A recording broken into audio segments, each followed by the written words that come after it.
An embattled government reaching out. Libya's new Prime Minister Ahmed Maiteeq says he's ready to form an inclusive cabinet with political factions that reject the taking up of arms.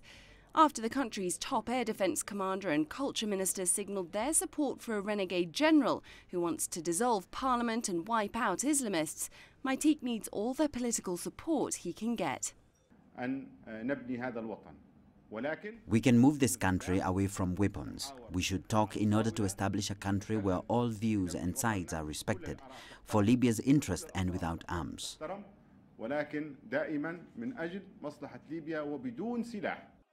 But many Libyans are frustrated with the government's failure to contain Islamist fighters and militias who took part in the 2011 rebellion against Muammar Gaddafi and continue to defy the authorities. On Wednesday, several loud explosions and heavy fighting broke out in the capital Tripoli. 2 people were killed, according to the health ministry.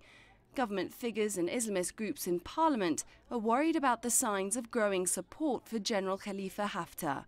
And now he's calling on the government to hand over power to the country's top judges. Following the refusal by the expired National Council to meet the people's demands, the High Council of the Armed Forces calls on the High Judicial Council in charge to meet the army's demand for civil and political stability in Libya and asks them to form a High Council to rule the country.